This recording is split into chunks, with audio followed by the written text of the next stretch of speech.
At Meijer, we work hard to bring more of the good life to your life, so you can bring home more perfectly plump and flavorful produce picked for precise freshness, beautifully marbled beyond brag-worthy certified Angus beef, and more must-have money-saving M-Perks rewards. Because saving more on local favorites is good, but bringing home more of what you love in every trip, that's the good life. We do more to make life a good deal better at Meijer.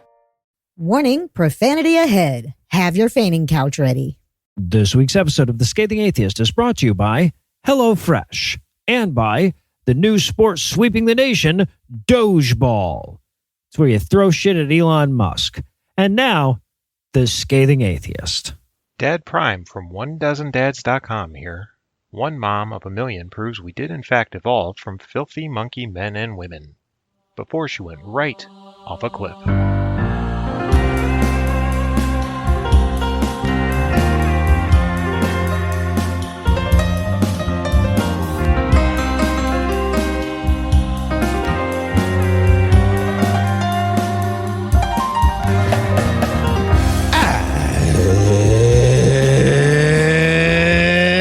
Thursday. It's February 20th. And it's the Great American Spit Out. Yeah, don't get too excited, though. It's about not chewing tobacco. I feel betrayed. I'm Noah Lugeons. I'm Eli Bosnick. I'm Heath Enright. And from Corey Booker's, New Jersey, Ann Arbor, Michigan, and Waycross, Georgia, this is The Scathing Atheist. On this week's episode, we'll search Amazon for theocracy-stopping backpacks. J.D. Vance goes to Germany and says what he will about the tenets of National Socialism. And we'll watch a Christian grift video that Oral Roberts would say is a little much. But first, the diatribe.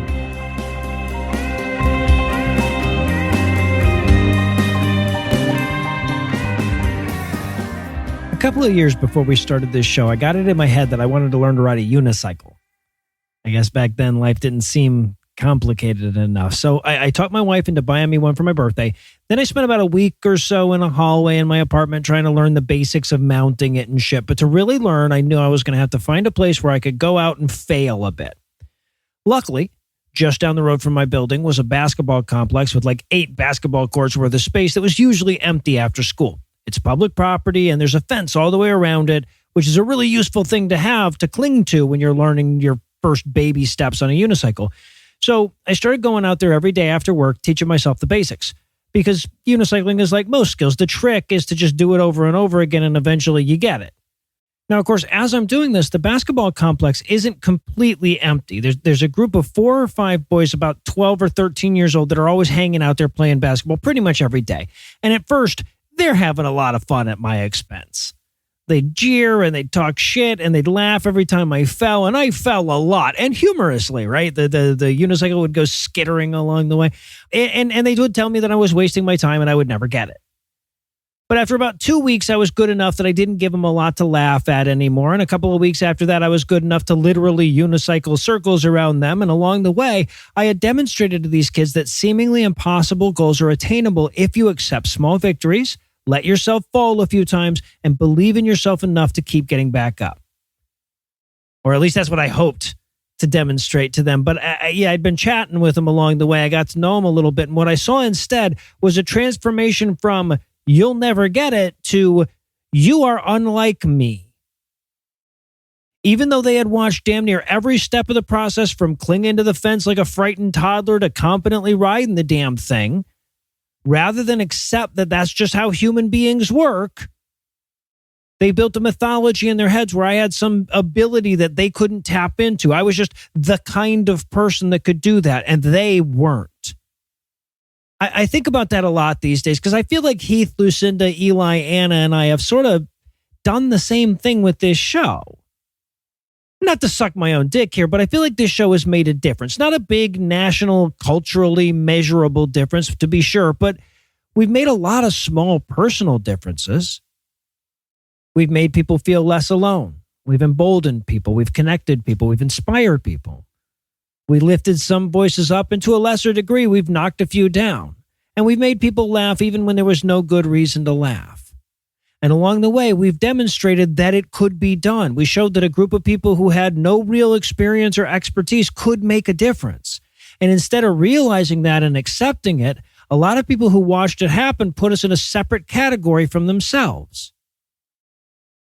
They said we were just the kind of people who could do this shit, just like I was the kind of person who could learn to unicycle. Folks, when I decided I wanted to do this podcast, I had never owned my own computer, unless you count the Commodore 128 that my brother gave me when he went to college. And sure, I had some experience as an entertainer, but it was as a juggler. The only entertainment experience less useful for a person moving into an audio-only medium would be mime, which is the other experience I had. The only relevant experience I had was the confidence you get when you learn to ride a unicycle. And look, I'm not saying that everybody can start a successful podcast. That's not true. And even if it was, we don't need that kind of competition. What I'm saying, though, is that everybody can make a difference. Maybe not a big national, culturally measurable difference, but a difference. Right? Like, you might not be able to make trans people feel safe, but I bet you can make a trans person feel safe. You probably can't take down a theocratic president, but maybe you could take down a theocratic school board member. You might not have the time to start a secular organization in your area, but you probably have the time to join one. You know, the fire hose of fascist shit coming from the White House is designed to overwhelm us and make us feel helpless. I keep saying this. It's designed to flood the space so much that any action seems hopeless against it. And most of us are predisposed to doubt ourselves anyway, so we don't need much of a push to fall into complete apathy.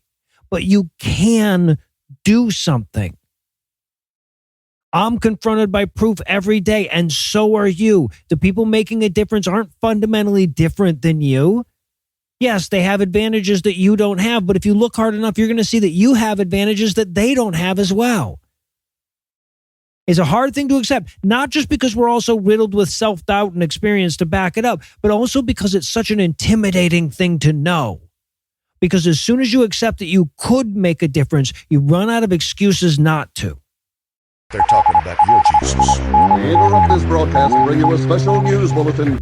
Joining me for headlines tonight are the saltpeter and sulfur to my charcoal, Heath Enright and Eli Bosnick. Fellas, are you ready to blow this shit wide open? Powder keg party. Let's Fuck do yeah. it. Two of my favorite types of parties. Remember, the conservative Supreme Court justices all eat lunch in the same room. That's how the poem goes, right? Yep, something like that.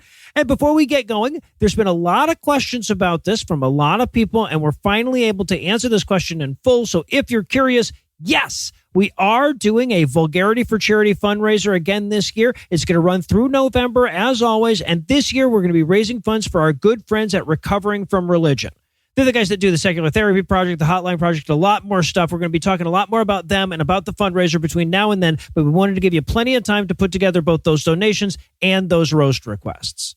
And don't worry, we asked Daryl his favorite nice restaurant, and he did say Long John Silver's, so we are good. Yeah. We are good. And speaking of eating good without breaking the bank, or allegedly misappropriating charitable donations, a word from this week's first sponsor, HelloFresh. Ow! Okay, how about now? Not even close, dude. You heard me say You have a ow. hide like a rhino. I don't. Hey guys, what you doing? Oh, hey, Noah. I'm just trying to get more fruits and veggies in my diet, but I'm not a big fan of the taste. So I'm going to spear him like a vampire. Like a vampire, yeah. Is that a carrot? That is a carrot, yes. Guys, if you want to eat better the easy way, why don't you try HelloFresh? What's HelloFresh? With HelloFresh, you get farm-fresh, pre-portioned ingredients and seasonal recipes delivered right to your doorstep. Skip trips to the grocery store and count on HelloFresh to make home cooking easy, fun, and affordable. That's why it's America's #1 meal kit. I don't know, Noah. I hear those meal kits can get kind of samey. Not with HelloFresh. With HelloFresh, it's easy to find time to eat well with 50 wholesome, hassle-free meals to choose from each week delivered right to your door. But what if I don't have time to cook? Well, HelloFresh's new ready-made meals go right from the fridge to your fork in just 3 minutes. It's the same high-quality ingredients and restaurant-worthy flavor you'd expect from HelloFresh, just with none of the work. But have you actually tried it? I sure have. I love that HelloFresh's meals unpack from the box to the fridge in seconds, and everything I need to cook a delicious meal is right there waiting. That's why I, No Illusions, personally endorse HelloFresh. All right, I'm sold. Where do I sign up? Get up to 10 free meals and a free high-protein item for life at HelloFresh.com/HelloFreshPodcast. One item per box with active subscription. Free meals applied as discount on first box. New subscribers only. Varies by plan. That's up to 10 free HelloFresh meals. Just go to HelloFresh.com/HelloFreshPodcast. All right, Noah, thanks. Hey, Heath, I guess you don't need to spear me with a carrot after all. Yeah, okay, but can we try the t-shirt gun, please? I mean, fine, but this is for science. For science. Okay? No, Yeah. of course. I'll call 911. Probably best, yeah. And now, back to the headlines. In our lead story tonight, one of the hardest parts of my job these last few weeks has been to look at this cacophonous explosion of fascist oligarchy and try to pluck a lead story out of it. I mean, given the present circumstances, how could the lead story be anything other than, how the fuck do we get the Sports Almanac back to Marty in time? But when I was perusing the secular headlines in advance of this recording, I noticed a trio of stories that all sort of underscored the efforts of the Christian right to lock down their control of public schools. So in our lead story tonight, they're coming for your children. Marty kissed his mom in that movie. Like, we never talked about it, right? And Keith, we deleted this from the notes you edited back in. We called you. We had a conversation. We had a team meeting. I don't remember that. So the first story is out of Alabama, where House Bill 231 seeks to amend the state constitution to require that public school students be led in prayer every morning. Specifically, quote, prayer representative of the Judeo-Christian values upon which the United States was founded, end quote. And since the country wasn't founded on Judeo-Christian values and the values it was founded on endorsed fucking slavery, that phrase can mean whatever the fuck they decide it does after they pass the goddamn law. And in case that isn't bad enough on its own, the bill would empower the state government to withhold funding from any school that fails to comply. Which, to be fair, is illegal even when you're doing it in the name of real laws, let alone fake ones. So Eli thinks we have laws. You adorable Rube. Laws? Oh, that's true. Oh, we've got laws against us. I'm sure. That's true. Now, of course, the asshole introducing the law insisted the prayer would be optional for students and therefore it wouldn't be illegal. And that's untrue in both directions, right? Because students can't just not hear the fucking prayer even if they don't pray along. And even if they could, it would still be illegal given the current Supreme Court precedent. But even this veneer of legitimacy dissolves the second they let their guard down, which brings us to the second story, where an Oklahoma lawmaker accidentally admitted that his efforts to get the Bible taught in public schools for historical reasons won't work if the people doing the teaching aren't Bible-believing Christians. No, I get it. You know, the principal walks in and I'm like, oh, hey, Principal Walters, we were just finishing up our lesson on slave rape. Oh, can you see me in the hall? I mean, can wait till after class. I'm sort of right in the middle of There's a lot of questions. These kids have meets were between the age of 9 and 11.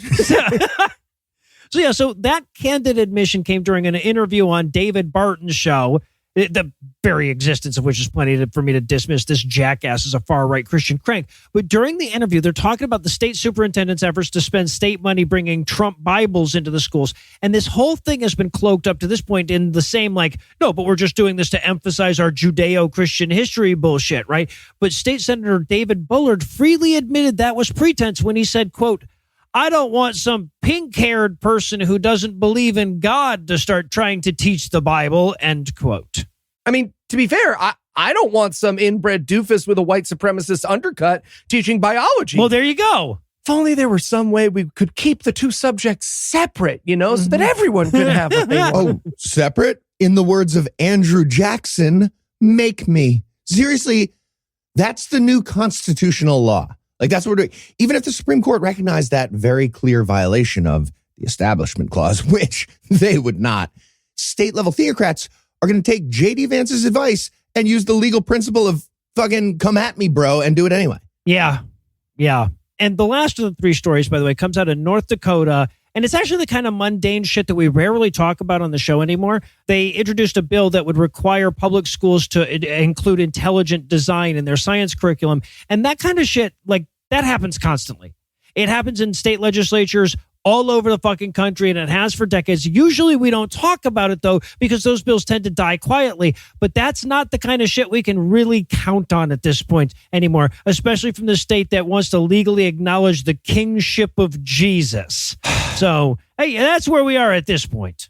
Okay, if you're looking at the world right now and you're saying, yep, God nailed it, intelligent design, this is intelligent, you're official proof it's not, if that's what you're thinking. Yep.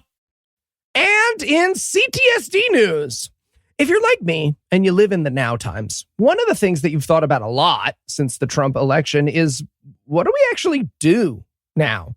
Disabused from the notion of majority or fluke, how do you fight the daily horrors of theocratic fascism? Now, if you're me, you complain about it while praising your own brilliance. I also gave up TikTok, but luckily, not everyone is as paralyzed by their pessimism and genius as I am, which is why the city of Worcester recently designated their city as a sanctuary for trans and gender diverse people. And you know what that means. What are the guys talking about? It's the newest, the greatest Christian freak out. Yes, that's right.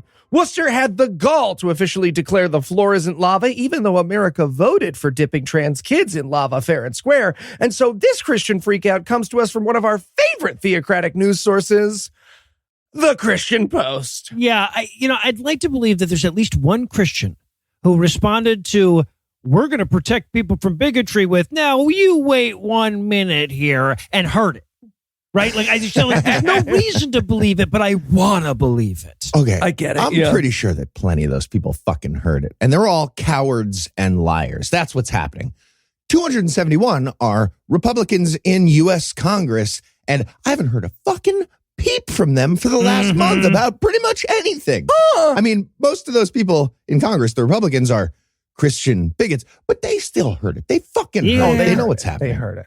Yes, in an article titled, Lesbian Pastor Blasphemes Jesus as Drag Queen Trans Activists Issue Threats at City Council Meeting. Even their headlines and another thing themselves. That's amazing.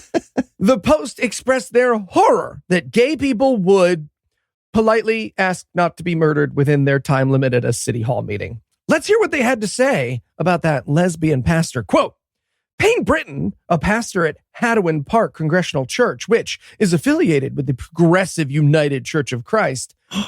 Payne Britton, who identifies as a disabled cisgender lesbian, supported a clerical collar as she told council members that if Jesus were at the meeting, he would be, quote, dressed in full drag, end quote. In this instance, identified as could just be replaced by is. Yeah, that'll do it. Just a word economy. People just is.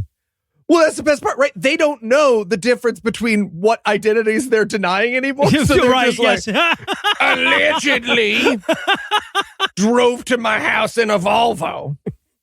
Quote from the pastor here. The Jesus I know would be dressed in full drag and serving face or handsome as a trans man or wrapped in the garb of a non-binary person who knows one gender is way too small to capture their gloriousness. The Jesus I know would be at this mic with a trembling voice and a shaking body and tears that will not be held back, crying, make this city safe for my child, end quote. That's a good quote. I mean, that's not the Jesus of the Bible, but what the hell, right? The Jesus of the Bible also wasn't a white dude, so I guess it's fair. She can have that. Yeah, right. Based on the Bible, he's mostly a fucking dick. That being said, lots of Christian people claim to be worshiping this all-caring, charitable, open-minded, immigrant-loving Jesus. And that made-up guy would be furious if he showed back up right now. But again, I'm not hearing a fucking peep from those people either. No giant public apologies for helping elect an evil sociopath. No big demonstrations against this stuff. Like, I could swear they talk about a source of absolute morality like all the time. That's like their thing. And how that's good to have, I would like to call bullshit. Yeah. I think Christians are lying. I'd like to me too. devote a career or two to that. Yeah. But Eli, you say, what about the violent threats? Did a trans person at that meeting reasonably respond to the continued threat to their person and being with an initiation of violence that Noah and Heath should stop beeping, you cowards? No. Quote, after identifying as multiply disabled, the speaker, standing in front of a sign that read silence equals death, issued what appeared to be a threat against the council. Quote, if you say you're afraid of Trump, and that's why you don't want the city to be a safe space for trans people, you better prepare for trans people to make this a very unsafe space. A short time later, a black female activist warned the council about strong queer transgender identified people who will, quote, collect you with the quickness, end quote. All right. Nice. I mean, I don't know what that means, but Christians are scared of it, so I'm all for it. Yeah. Yeah. Sounds great. I'm down with the quickness. I'm picturing Republicans at a government meeting and just one by one, they're all getting side tackled out of the frame by a blur, just like, sure.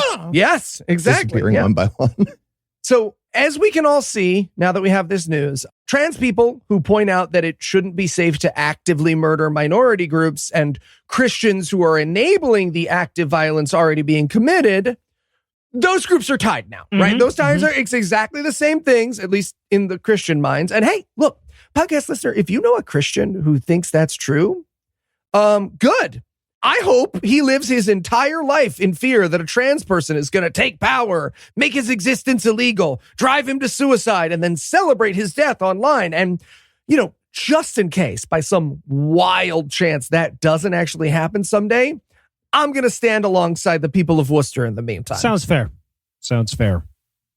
And in Path of Brutality news, Nice. the long series of terrifying autocratic insanity from Donald Trump and the Doge bags made its way from the political realm to the science realm. And just in case there wasn't enough face punchability involved, Ted Cruz got in on the action. You might remember Ted Cruz from going to a Yankees game and almost getting punched in the face by everyone in the entire stadium and city of New York. Well, now he's coming for Noah Lugeons personally. Ted Cruz released a database of so-called woke science last week, and that includes the study of eclipses. Okay, Ted. Okay, you can have my eclipses when you take them from my about 5 degrees Celsius colder during totality dead hand, okay? Yeah. No, I want you to know 3 people in elbow patches are positively rolling right now. I made a lot of They're elbow rolling. patch jokes into this. All right, and a big thanks to Ryan for sending the link to scathingnews@gmail.com.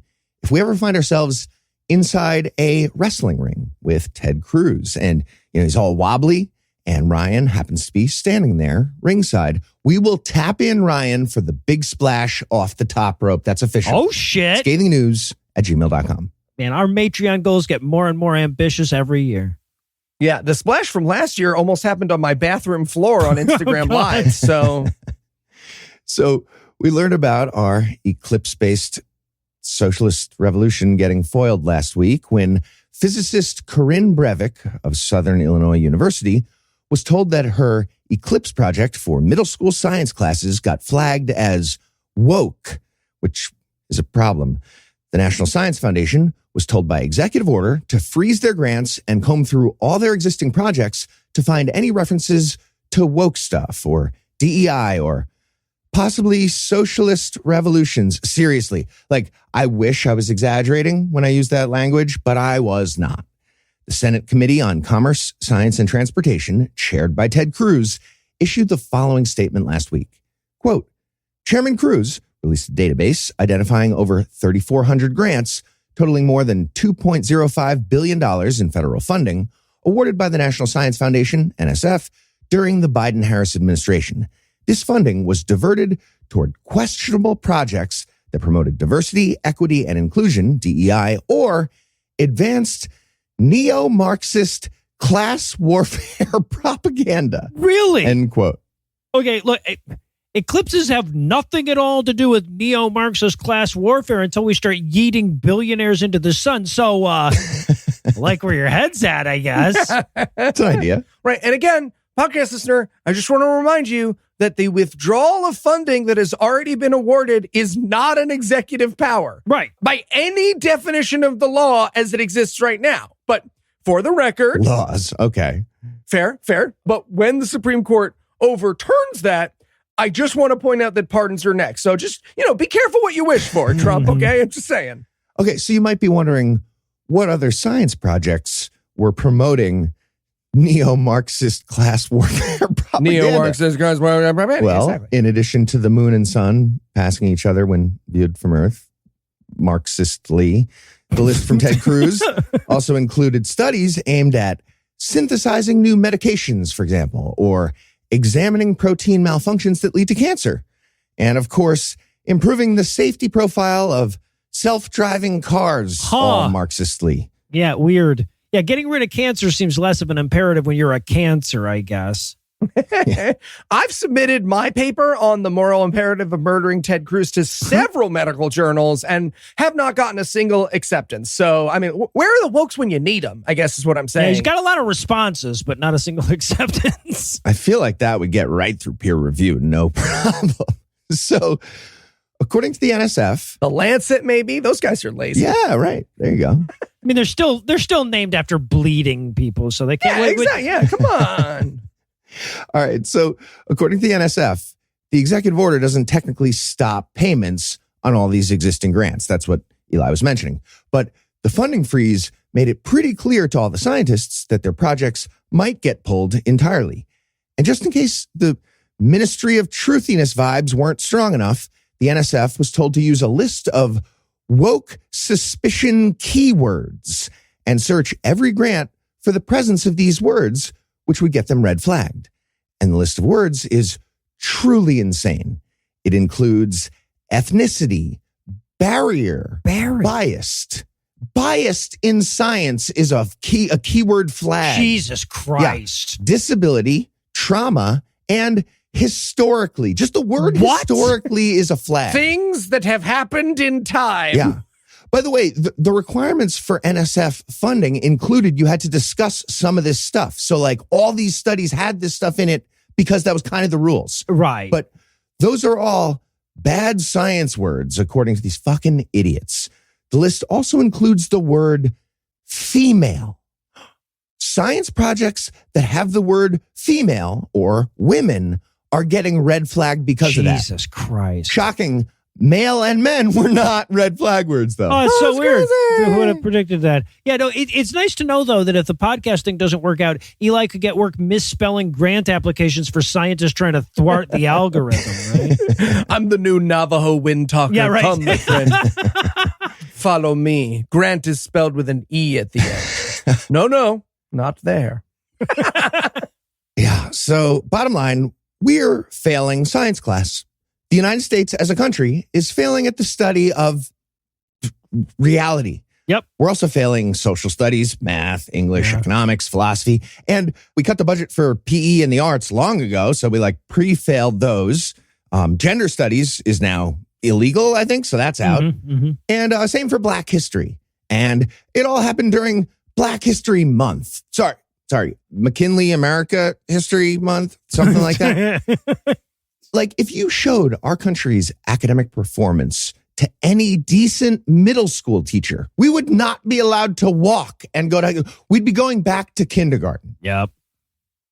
And in senseless census news tonight, Australia has decided that they don't want their census to be too accurate, so they've elected to keep a question that has been proven to overcount the nation's Christians. Because otherwise, it might just show that the majority of Australians have no religion and thereby undercut the fuck out of all the theocratic bullshit that they still do in their schools. Okay, so the support for theocracy in Australia is based on a lie. That must be nice. That sounds right. great. So jealous. When did you stop believing in God and beating your wife? It seems tricky for a multiple choice, but we just can't think of a better one. Yeah, right. Now, so I should say up front that the Australian census's religious question has been the target of secular activists in the country for years. We've been talking about it here since at least episode 229, when the Atheist Foundation of Australia and some other secular groups succeeded in getting the formatting of the question changed so that the no religion option was no longer fucking locked in the stairless basement bathroom behind a beware of the leopard sign.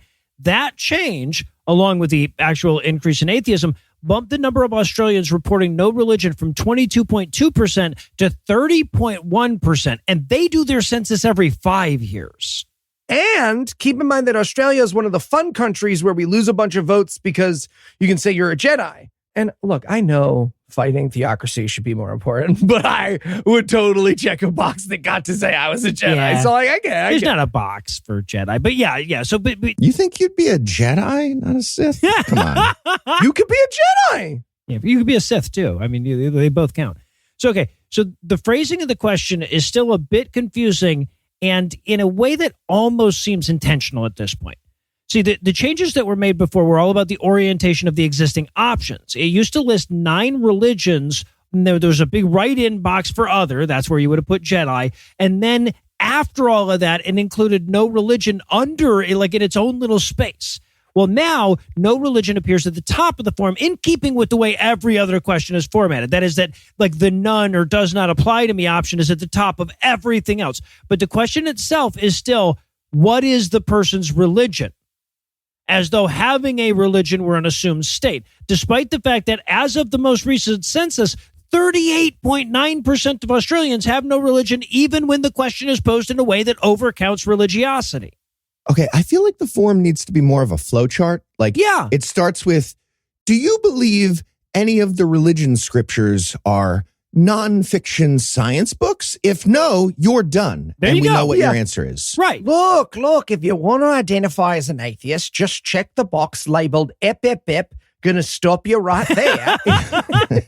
Well, look, if it seems like I'm overstating the case by saying that the wording is intentionally confusing, I should add that the other option that they have, it includes a couple of examples of religions not listed, and one of them is humanism. Right. So it's basically telling at least some non-religious people not to check the no religion box. And the only change they made to this question between the 2021 census and the 2026 census is that they changed the example from humanist to atheist. Okay, so in addition to the flowchart thing, I guess we also need a box for, I say I'm Christian, but I know it's fucking dumb. I'm just being nice to grandma. And that counts as none too. There you go. Right, yeah. And then also on the flow chart, if you click Bible believing Christian, you now have to tell me how old you think the earth is while your 8th grade science teacher watches on Zoom. You have to write it in, call them. So the question still lists 7 different flavors of Christian in its 9 options and guarantees an undercount of non-religious people. And even with the DAX stacked in their favor that much, and with their religion still being taught in state schools to every kid whose parents don't opt out of it, Christianity can't even muster a majority in that country. So the bad news is that they're cheating, but the good news is that it's because they have to. And in Hambone news. Okay, that's fantastic. Thank you. Valentine's Day is briefly receding into our rearview mirror. It's a day of love, romance, and to find out if your partner is one of those douches who'd rather explain how superior they are to the greeting card industry than buy you a box of chocolates. Well, luckily for us, our very own Ken Ham had a couple of tips about romance this season. And Really? yes, and whenever Looks Almost Deadpool has something to say about smooching, you know we're going to talk about it on the show. Look, some girls like beards, some don't, so meet them halfway. And you can blend the edges of that beard with a nice camembert mold region. Exactly, yeah. Camembeard. So first off, big thanks to Lisa for sending us this article and the contained video to scathingnews@gmail.com. You can send us atheist news to scathingnews@gmail.com. But you can also just send us famous Christian people being fucking goobers like Ken Am is here. We take all comers at scathingnews@gmail.com. You're done? Give Lisa a goddamn prize and make it a good one. Fine. Lisa, you can pet my pug Madge once and respectfully. She is old, okay? 2 pets. We should start an email, guys. People should be able to send us stories for the show. Anyways. Get another pet and make a promise about it. Careful, Lisa. Careful. Now, the article preceding this video is a very spicy tease. Quote, today is Valentine's Day. Hopefully you remembered. Our social media team recently interviewed me for my thoughts on Valentine's Day and some dating tips, including what not to do on your first date. Not interact with Ken Ham in any way ever. Are we done? Oh dear, you're going to find out things about me that I'm not sure I should be making public like this. Anal. It's anal. Anyway, we're going to start with an absolute banger. Ken Ham opens this interview, this is the video itself, with, My wife, Mally, gave me a Valentine's Day card, and I looked at it and said, "What is that?" Is this some sort of rectangle? I was told there'd be no math. What is this? It says Happy Valentine's Day on it, you fucking idiot. Come on, solve the puzzle, buddy. You got it. I don't read.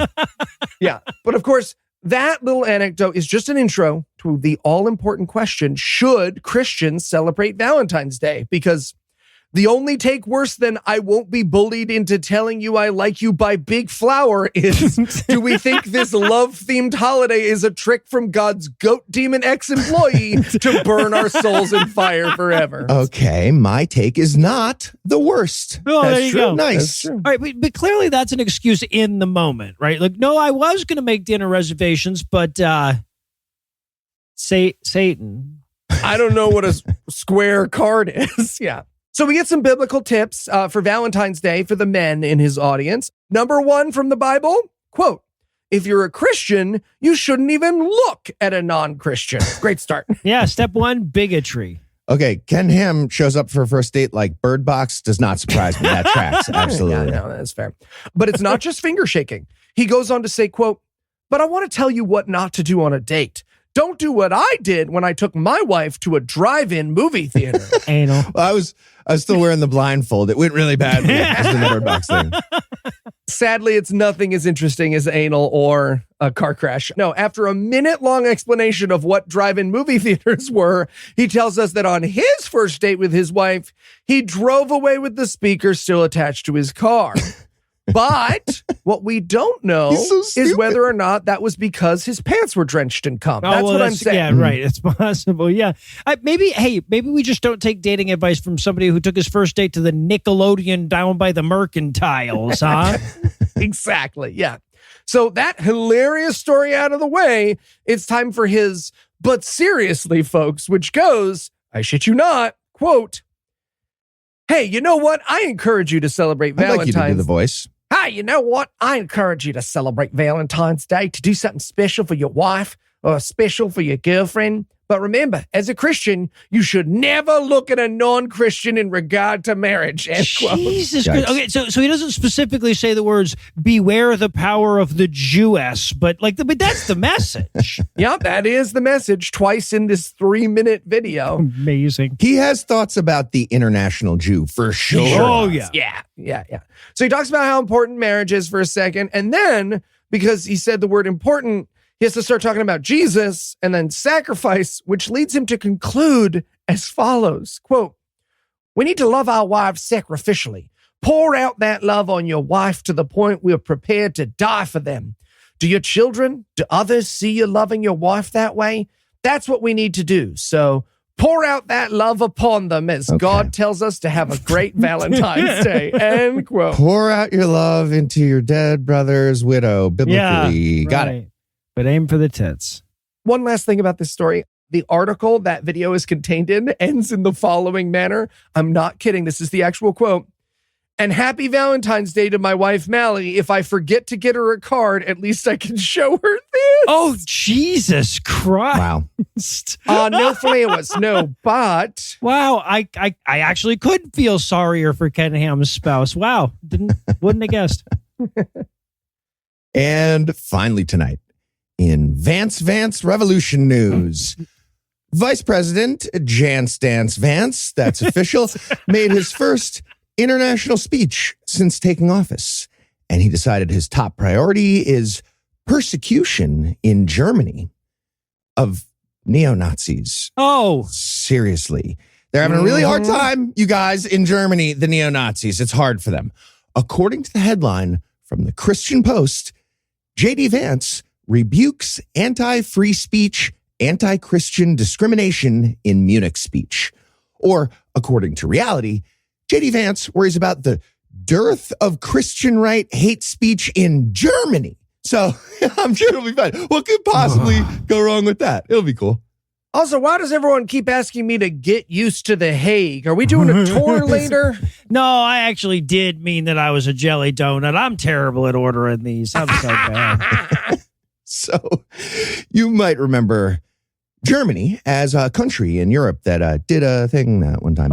And ever since, they've been somewhat focused on preventing political extremism, including laws against hate speech and xenophobic nationalist parties. Well, with that in mind, J.D. Vance visited the site of the Dachau concentration camp, and then he gave a speech in Munich the very next day about the persecution of Christian people. We'll get to the worst parts of that shortly, but I'll start with the least problematic example from J.D. Vance, and that would be a very obvious lie about anti-choice protesters getting persecuted, by which he means told about a new law.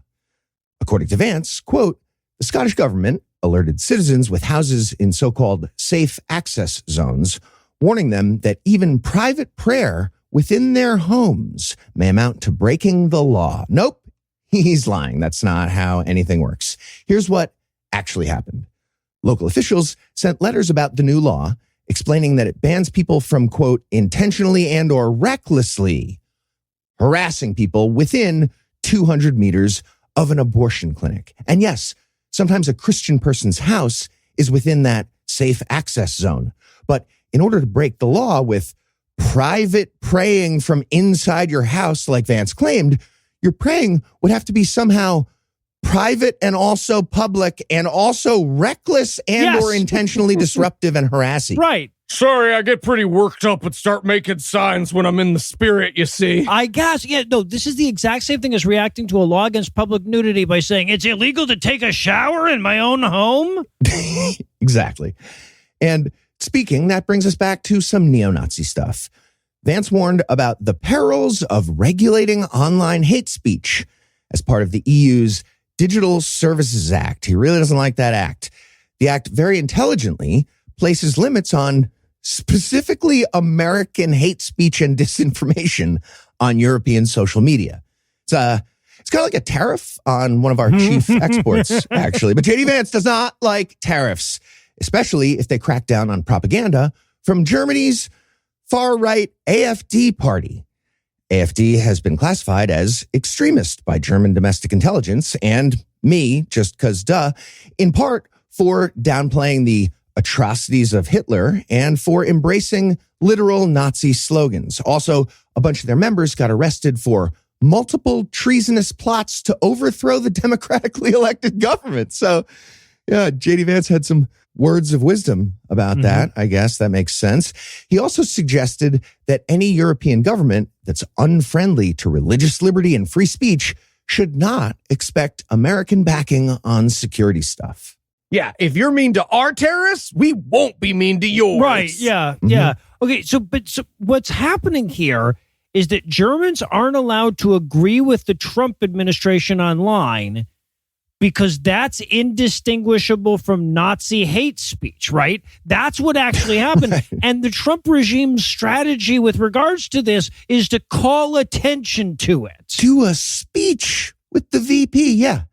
So following the AfD-friendly speech from Vance, German Chancellor Olaf Scholz said a commitment to never again is not reconcilable with support for the AfD. Makes sense. And Der Spiegel described the speech from Vance as, quote, a campaign gift to the AfD. Yep. Well, speaking of campaign gifts to the AfD, the neo-Nazis, they're being heavily supported by Elon Musk right now. He publicly endorsed the AfD and recently told party members that Germany is, quote, putting too much of a focus on past guilt. Oh! End quote. So what do you think? Is it too much guilt? What's the Goldilocks zone there? Okay, I get where you're going for, Elon, but okay, maybe once more. It doesn't have quite the same ring to it as never again does. You understand that, right? So we don't know that he was talking about the Holocaust. He's probably talking about their guilt over Teutoburg Forest. It's probably just a Roman reference. Just Cecil loved that joke, but he loved it. He loved it. That's so good because the Roman salute. Yes. And he said the elbow patch guys are loving me this week. Yeah, exactly. Yeah, no, 100%. I am loving you. Yeah. So just for context, he's not even wearing a long sleeve shirt. Put the patches on. I just stick them on. They're just sewn into his actual elbows. Yeah. So the AfD party is currently polling in second place, terrifyingly, for Germany's upcoming parliamentary elections with about 20% of the voting public. And during Vance's visit, he actually met with the AfD candidate for chancellor, Alice Weidel. And of course, Elon recently gave Alice Weidel an interview on Twitter, where the leader of the neo-Nazi party gave us the classic argument from "You are." According to Weidel, the real Nazis are the tyrants preventing the freedom of speech. Mm-hmm. Does she mean freedom of hate speech and propaganda by neo-Nazis? Yes, she does. Yes, she does. She just didn't say that. She said, quote, "What Adolf Hitler did, the first thing, he switched off free speech. So he controls the media. Without that, he would have never been successful." Yeah, he did some other shit too, but the speech thing, that was the main thing. It was mostly about the speech. Yeah. Yeah. So during the last few weeks, we've seen a swell of protests across Germany against AfD and against the meddling from Elon Musk. So that's good. But according to JD Vance, it's nothing to worry about. Elon Musk's not going to do anything. According to Vance, quote, "Trust me, if American democracy survived Greta Thunberg's scolding for the better part of a decade, I guarantee you German democracy will survive Elon Musk." What the fuck does he think Greta is German? Is that it? He definitely thinks that. He probably thinks The Hague is a building in Germany like Eli does too. It's a city in the Netherlands. So if there's any Common parlance? good news here, it's the fact that neo-Nazis aren't in first place and don't have like almost 3 million more voters than their nearest competitor. It's good news for Germany anyway. Yeah. So yeah, that's right. Check your anti-fascist privilege, Germany, I said from America. What? Fuck. And with that devastating reminder of just where we are right now, we're going to close the headlines there for self-care purposes. Heath, Eli, thanks as always. Jumanji. And when we come back, things won't get better. They'll just get funnier, I guess. Christian Manji. Hey, folks. Noah here to tell you that we've now officially joined the Creator Accountability Network. CAN is a nonprofit dedicated to reducing harassment and abuse through ethical education and a system of restorative accountability. We join because we care about the safety and well-being of our community members. If you feel our behavior or content has harmed someone, please report it to CAN, either via the reporting system on their website, creatoraccountabilitynetwork.org, or via their hotline, 617-249-4255. They'll help us make it right and avoid repeating the same mistake in the future. CAN also needs volunteers from our community to help with their process, so if you have skills that you think would be helpful, or time and a desire to help, please visit their website to find out how you can volunteer. Most importantly, get the word out to other creators who you think would be interested in getting credentialed. Help us build safer communities together. And now, back to the show. Christian idiocy comes in all shapes and sizes, and while our sister show's hot friend GodAwfulMovies handles all the full-size stuff, there's still plenty of bite-sized stuff remaining for God Awful Minis. So tell us, Heath, what will we be breaking down today? We watched That Little Fox. It's the story of God taking away fertility until the end of the semester, and maybe you get it back if you behave. Yep. And Eli, how bad was this mini? Well, if you love Vultures of Horror, but you wish it had more Deus Ex ice cream mascot, you will love this movie. Yeah, all right, so we're going to open up on a lovely drone shot of Manchester, England that ate up about 40% of their budget, I think. Oh my God. Every time we had a street shot, I was like, there's a chance Michael Marshall is about to walk into camera, unrealizing and unaware. I think that's the opening shot was that little train station right next to the QED hotel. It's so the ability of us to walk into the church that this movie is set in is tantamount. We will have to actively avoid it next time we go to QED. Yep. So we're in Manchester, England, and we're going to meet Annie. Annie is a middle-aged woman that's very sad about the fact that she doesn't have any kids. Yeah, and she's looking at a guy in a photo who has the swirl background in his photo. Mm-hmm. Like a picture day for grown-ups, apparently. Yeah, we don't do enough picture days for grown-ups. I agree. That's true, yeah. And we see her like spying out the window on other kids playing soccer, and she's doing it like like Lucille Bluth, where she's like slowly closing the curtains on her one eye. Yeah, like we're supposed to be this is supposed to be them showing us that she really wants kids of her own, but it plays like she wants those ones though, right? Yeah, right. So then we cut from her to the guy in the photo, and he's running down the street, bumping the shit out of his loft mic. Oh, yeah. No, he did not get his deposit back. Yeah, tell me you weren't monitoring the sound without telling me you weren't monitoring the sound. Yeah. But he runs in, and he turns to this guy that's next to him, and he's like, hey, did you see a dude with a white hat and a white suit run by here? He was glowing a little bit.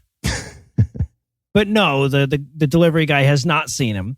Yeah, and I wrote in my notes, pretty confusing that we couldn't just see him go home and tell her he had a strange encounter, but apparently we need a scene where he's just had the encounter and then he goes home. Right, well, and then he calls her and he says, I have had a strange encounter. Let me go home and tell you about it. Yeah. And she's like, hey, do you want to add like one more detail? He's gone. Okay. Yeah, Strange encounter. Thanks. Yeah, no, I'll just wait at home for like however long it takes you to get here to wonder what the fuck that was about. I will say this movie specializes in half a sentence in one scene, the other half a sentence in the other. Right. We will often watch actors move between scenes and be like, anyway, as I was saying. Yes, right. I'll see you at the tape X's soon. So we head home so that he can doodly do us back into the encounter that he just had, which we also could have just started there. Okay, and the way he goes into the doodly-doo, we see it happen. He's like, all right, let me tell you the story. At break time, and then he looks up at the ceiling, and you watch her watch him look up at the ceiling, being like, sorry, are you looking at a flashback on the ceiling? Is this a doodly-doo? Did you say doodly-doo? So yeah, so he's at break at work. He's sitting at this restaurant when suddenly Black Colonel Sanders appears to him. Both Eli and I wrote the words Black Colonel Sanders appears to him in our notes independently, if you're wondering how like dead on the comparison is. I mean, how else are you going to describe it? Yeah.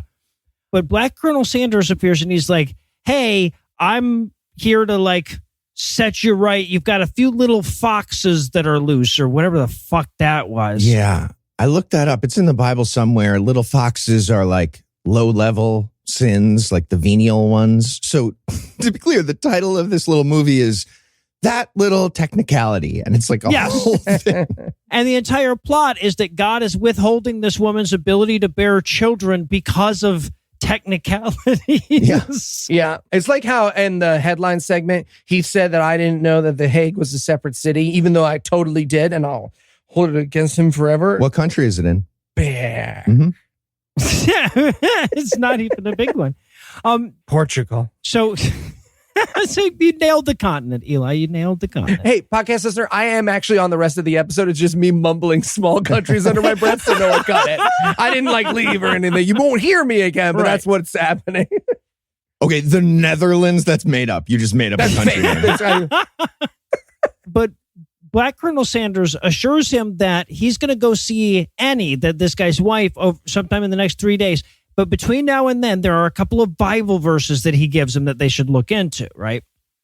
So then we're out of the flashback. We're looking into those Bible verses. The first is a psalm that just says, be good and God will do good shit. Yeah, but it also says like no vanity and no ribaldry. Like it's the venial sins again. Yeah, right. Yeah. Well, and then we get this Malachi verse that includes the servant should honor his master. Servant is the word that they chose on this particular translation. So I thought that was a weird one to bring up. Yeah. And as they're doing this, I should point out that Black Colonel Sanders is standing behind them as like a force ghost. Yeah. Black Colonel Sanders will be a force ghost in, I'm going to say, 3 out of 4 of the scenes remaining in the movie, and will do nothing except sort of look around like a real estate agent trying to make a not nice house seem nice. Well, yeah, so he'll either sort of nod along with, yes, you guys are nailing it, or he'll look kind of vaguely disappointed, right? Yeah. Like a grandpa watching you roll the extension cord the wrong way or something. So they read that, and then he's like, let's pray. And so they start to pray, but Annie takes a phone call in the middle of the prayer. I love this so much. She gets on the phone, her phone rings, she answers it. as she says, I can't talk. I'm in the middle of prayer. She comes back, puts her hands in there. And she's like, amen, amen, amen. I was there the whole time. I was really into that one. Right. And they're praying because they want to like thank God for sending us a weird riddle about low-level bullshit. And so they're thanking him for that opportunity. And then she takes a phone call, picks it up, and is like, I'm doing a fucking prayer. I can't deal with this. I got to go back. So these Nigerian British people, that's, I think, who we're seeing in this movie, they're somehow giving me Boston Lady and Boston Lady boyfriend vibes, for sure. Okay. I feel it. Yeah, I feel a little bit of it. Okay, so I want to talk about the phone call. I'm not fucking pregnant! God. Because it comes up twice in the movie, but it is not one of the little foxes. Apparently not. The little fox we will learn later, right? But it's not this. I thought the movie was setting us up to be like, oh, you don't concentrate enough during prayers. Right. It seems as though they included the 2 prayer interruptions to go to the phone, one which happens now, one which will happen towards the end of the movie, because like he was complaining about her not, taking phone calls during the prayers, and she was like, put it in the movie. It's fine. So he gets mad at her. He's like, hey, I noticed that you took a fucking phone call in the middle of that prayer. I'm sure God probably noticed too. And she's like, well, it was an important call. It was my friend. Told her I was going to meet her at 5, but then you called talking about a fucking strange encounter, and I couldn't exactly leave with that hanging. It was to me at the fucking Applebee's. I like Applebee's. So she storms off to the bedroom. He follows. We get the first of our and another thing scenes, right? Where he comes in, he's like, oh, I wasn't done with that conversation. She's like, weird that we would have changed scenes then. Yeah, neither am I. We are still right. We are sentence for sentence in the middle of this conversation. Yeah. But then she checks her blood pressure and the scene ends. So then we cut to Annie, and she's just gone shopping with a friend. And we see her loading the groceries into her car. And as she does so, she thanks Jesus for each bag. Yeah. She's like, thank you, Lord, for this food. And then she's like, thank you, Jesus. She switches to Jesus as she puts toilet paper into the back of the car. And I was like, huh, okay. All right, sure. I wonder what she thanks the Holy Ghost for. Yeah. Yeah. So, but then as she's doing this, Lizzie shows up, and Lizzie is a woman that she really doesn't like. Now, I want to point out that it is insanely windy while they're filming this scene of these 2 women behind the car and everything, trying to have this conversation. Both of them having to like steady themselves so as not to blow away. It's like a reporter trying to do a hurricane broadcast. Yes. Yeah. Yeah. Yeah. So, but Lizzie is trying to be friendly, and Annie just could not hate Lizzie more, right? She's not even trying to hide her dislike for this woman. Yeah, and Lizzie bought some prophetic baby items, which is apparently a thing you like. Yes. You're not pregnant, but you just like try to get a baby by buying baby stuff ahead of time prophetically. Is that the idea? So what I gathered from this, because they talk about this quite a bit, is that this is you showing faith that God is going to grant you a child, right? Well, I'm so faithful in the Lord that I'm already buying the baby stuff because I know that he's going to bless me. That's what Lizzie is establishing here. And what we're learning, of course, is that Annie doesn't have enough faith to do that. Yes. But it also won't be one of the little foxes. Nope, sure won't. Sure won't. So, okay. So she goes home to Google menopause so that we know that the clock's a ticking. Yeah. Her husband comes in. Did he ever get a name? I never caught his name. I didn't. No, I don't think he got one. But although he does have this great moment where he's supposed to surprise her, and he's just like, Annie.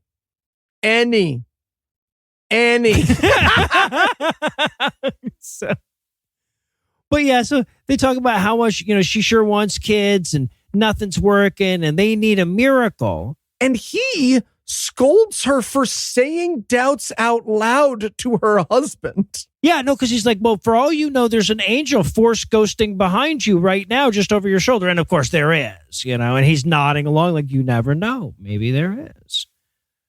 So then, I guess it's sometime later, her husband comes in to tell her that he hasn't been faithfully paying his tithes in their entirety. Right. And his first fruits, which was new to me. Apparently you have to tithe, but also give annual tips called first fruits too. Oh, Jesus. Yeah, and what's crazy about this scene is that he explains that he's paying their bills and then giving what's left over. And then both characters agree that that is not enough because it doesn't meet the percentage that tithing is supposed to be. Right. Well, so the impression I got is that he was tithing based on what was left over after the bills, not based on his total income. Oh, right. So, yeah. But either way. God needs you to get a side hustle going. Maybe start Really? up crypto trading or something. God's got Tony D up there. Right. But but this message is like, the message right now is, hey, maybe your infertility is because your husband isn't giving enough money to the church. Maybe that's the problem. Huh? Have you thought of that? But just then, as they're having this conversation, a package arrives at their door. And we watch, we and Black Colonel Sanders watch her unbox it for like a minute and a half. Sorry, is that confusing when Noah said package? It's a parcel or an Yes. item of some sort. And we hear that announced. She walks in with the box and she's like, it's a package or parcel. It's like, okay. Yes. Let's watch her open it now very slowly. Does the rest of the thesaurus? Yeah, right. Yeah. So it's also, they go too early on this because she opens up the outer box and it's an inner box. And the husband says, it's so beautiful. Like, we haven't seen it yet. It's a fucking shoebox. We're We're looking at a shoebox, man. So far. And then she opens it and it's a mug. And I think it's like a 50th birthday mug. So I guess it was supposed to be her birthday and their anniversary. I don't fucking know. But she's like, oh, this is a great fucking mug. Go me. There's a card in it. So they read the card and damn it if it's not from Lizzie.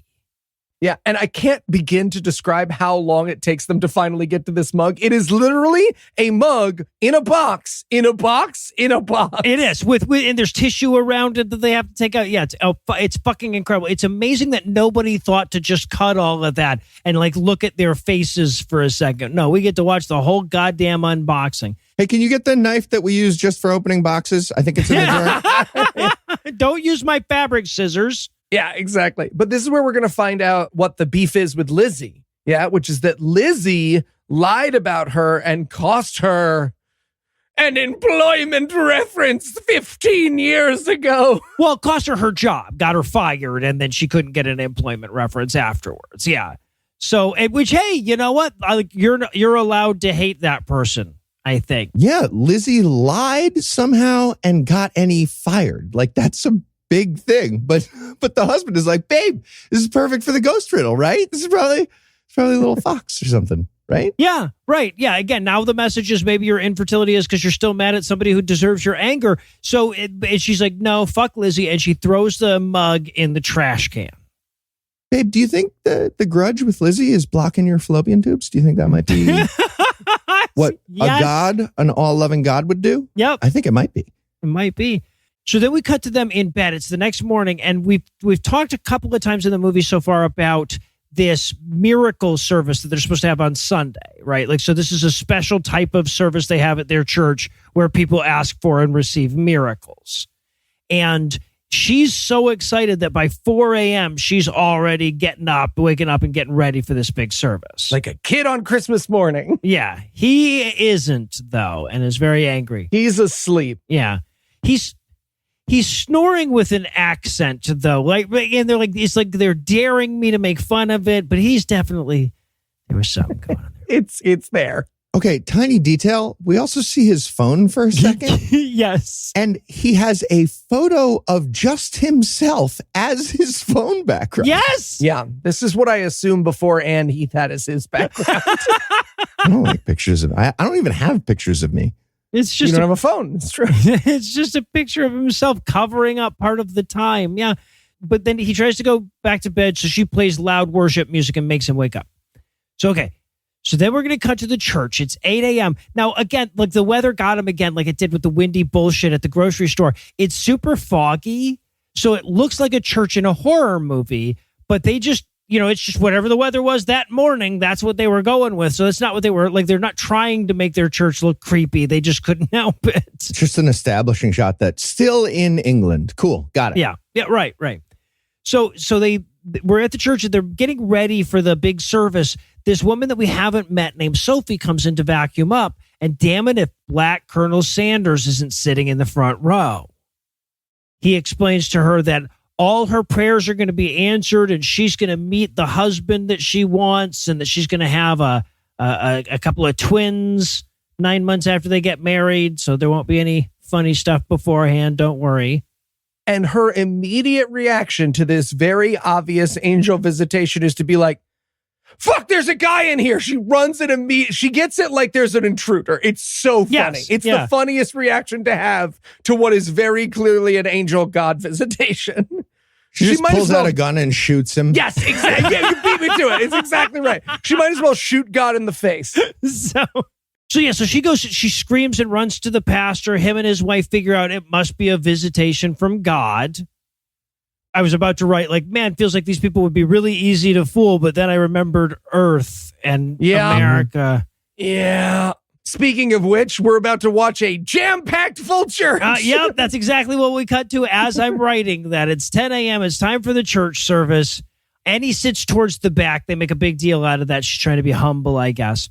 Yeah. And we watch like 4 or 5 minutes of just scooching shots to establish. Yeah, it's a lot of church with scooching. a lot of people. There is no more disjointed and jarring contrast than the Easter best everyone is wearing in this church and the motel chairs they are forced to sit in. It's weird. It's like if we made everyone wear tuxes to the Vegas live show. So like this woman comes out and she's praising God and she starts speaking in tongues. And I'm like, well, that's unpleasant. And then she starts singing and I'm like, speak in tongues.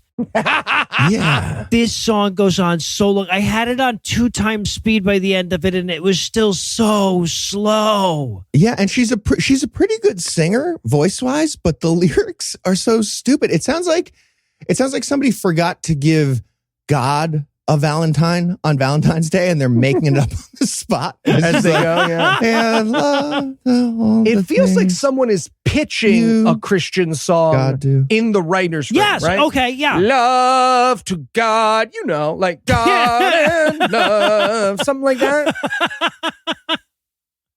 Yeah. And it goes on for like 4 fucking minutes. That was at 2 times speed. 8 fucking minutes. Yeah. And also at one point during this song, like we cut to like one lady just laying stomach first on the ground, like she's doing an airplane or something. Yeah. And nobody acknowledges her. We just No. see her rolling around, and everybody else is just like, all right, no, she's doing that again. That's It felt like Lucille, it was you like know? the lady who tries to get recognized for having the Holy Spirit, and it never works. She keeps trying every week. But eventually the song ends and it gives way to the sermon. And we get this pastor he's going to he'll say a sentence and then he'll speak in tongues for a sentence. And then he'll say a sentence and he'll speak in tongues. And it occurred to me what a brilliant grift that is, right? Because your job is to talk. That's your whole thing. Imagine how much easier our job would be if half of your shit just was flummina, hummina, hummina, snammina, slammina, flammina, bamina. You know, that's so much easier than writing stuff and coming up with new shit. Oh, so jealous.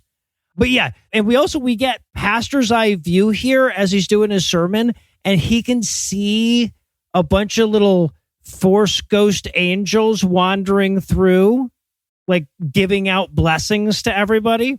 Okay. Yep. And the angels are wearing very large sheets as their costume, and the sheets are just way too big for these people, and they clearly can't see anything, so they're like bumping around as best they can. They look like a kid dressed up in dad's way too big suit, but dad is in the Klan in this case. It doesn't look right. Yeah. No, they're dressed like the guys that water the trees in Dune. What the fuck are we going for here? It's so fun. And they run out of angel business so quickly. My favorite shot in this short film is a bored angel just wandering past the camera at one point. It is fabulous. Yeah, and the pastor the whole time, he's basically doing, I'm getting an M or an N, he's doing that shit. He's like, you over there, the Lord has given you the prayer that you've asked for. And the guy's like, great, hooray. Yeah. You, Felix, you get a promotion from the angels. The first one was so vague. It was just like, you get a thing you want. And everybody's like, holy shit, he's getting a message from God. And then we see Annie for a second, and she's so mad that she didn't get the thing that she wants from God from the very first announcement. And she's shaking like, I need to get chosen for Price is Right. I need to get chosen for Price is Right. right. Well, and then so we go to the lady that's airplaning, the one who's like rolling around like my cat's in heat or whatever. and the pastor says, "Oh, I see you too, and you're on fire with the Holy Spirit." And we see like her with CGI fire all over her. I guess that's like pastor's eye view. Hell yeah! It wouldn't be Nollywood without some CGI fire, baby. No, that's true. Yeah. And then he goes, and there's a woman here. And he's like, ooh, that's me. It's me. I'm a woman and I'm here. And he goes, oh, and the Spirit said that he would visit you within 3 days if you fixed your little foxes. But you didn't, so you don't get your shit. Sorry, boo. Sucks to sock. Okay, I just want to mention a couple other of the pastor promises that we get. Sure. At one point, he's like, this is not a moment to be distracted. And then he looks out at some guy. And there's a floating hologram of a soccer game that's happening. There sure is. So is the idea that guy was like being distracted by, he was thinking about a soccer game? I believe that is what was supposed to be happening. Okay. Oh, interesting. Yes. Okay. Or God grants soccer wishes in the UK. And I was like, okay, that makes sense. Make some sense. For recruitment purposes. Right. And then the pastor says, hey, Felix, I just saw an angel who said, God is giving you a big promotion at work. And Felix is obviously excited. But I wanted Felix's boss to be there. Just be like, hey, pastor, just maybe check back with that angel. You sure that's what he said? I'd love for the angel to just look over the comments we've gotten from HR over the last couple of days. You sure it wasn't just like a title change? But yeah, so he gives out a bunch of blessings. Annie doesn't get hers. So they go home. We cut back to the house where Annie storms in like God just sent her to her room. She flops so hard it rocks the camera on a She tripod. says flounce out loud. Yeah, yeah. The word flounce is pronounced. And then she looks outside where her kids aren't. She remembers all the scenes from earlier in the movie. And then she realizes that the problem is that she hasn't forgiven Lizzie for lying and getting her fired, right? It's so like she might as well see little foxes outside, let them in, and they like go over to the garbage can and they're like, take the mug back out of the tank. So she takes the mug out. I wanted there to be like barbecue sauce all over it or something like that, but no. She gets the just a lot of coffee grinds. I thought, all right, we should dump you can't that read that phone into a number bag anymore. before we put it in the bag. Damn it. So yeah, but she gets the card out and she calls Lizzie. And she's holding the phone way too close to her mic for a minute. It's great. But she tells Lizzie that she forgives her. And then she's like, text me your address. I'll come over and we'll chat. And the end. Presumably, I guess she had a kid later. I don't know. The motherfucking that solved the God riddle. I wanted her to immediately vomit and be like, yes, I'm fucking pregnant. That worked so fast. Cecil starts screaming from off camera. Yeah. No, and then when it closes off, of course, it comes up and it says, special thanks to Almighty God for making this film a reality. And I'm like, I cut to God going like, hey, could you credit Alan Smithy with 2 E's? No? All right. All right, well, I guess that's with the blame for this movie thus assigned. I suppose we could wrap it up there. Heath, Eli, thanks again.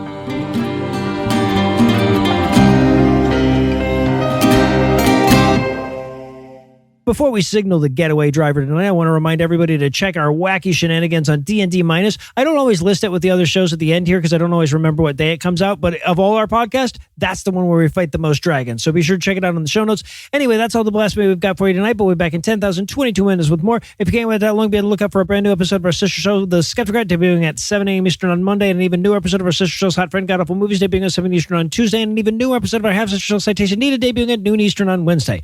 Obviously, I can't shut the fuck up up until I thank Heath Enright for being a badass and Eli Bosnick for having a badass. I need to thank the lovely and talented Lucinda Lugeons, who will be back to fighting misogyny here again soon. I need to thank Dad Prime for providing this week's Farnsworth quote. He's from 1 dozen dads. It's the opposite of 1 million moms in all ways, including being honest about the number. But most of all, of course, I want to thank this week's and last week's best people: Alex, Helen, Brian, I Aim to Misbehave, Melody, Drew, and Norma, Sam, Cassandra, Brian, and Dinah. Alex, Helen, Brian, and Misbehavior, who, despite representing such a small percentage of the population, contain the majority of its IQ points. Melody, Drew, Norma, and Sam, whose auras are so advanced they have colors only birds can see. And Cassandra, Brian, and Dinah, who have so much tenacity it was upgraded to 11acity. Together, these 11 infinitely intelligent infidels indulged our institution of insults this week by giving us money. Not everybody has the money it takes to do that, but if you do, you can make a per-episode donation at patreon.com/Scathing Atheist, whereby you'll earn early access to an extended ad-free version of every episode, or you can make a one-time donation by clicking on the donate button on the right side of the homepage at ScathingAtheist.com. And if you'd like to help, but you can't afford to have less money, you can also help a ton by leaving a 5-star review, telling a friend about the show, and following us on social media. And speaking of social media, Tim Robertson handles that for us, and our audio engineer is Morgan Clark, who also wrote all the music that was used in this episode, which was used with permission. If you have questions, comments, or death threats, you'll find all the contact info on the contact page at ScathingAtheist.com.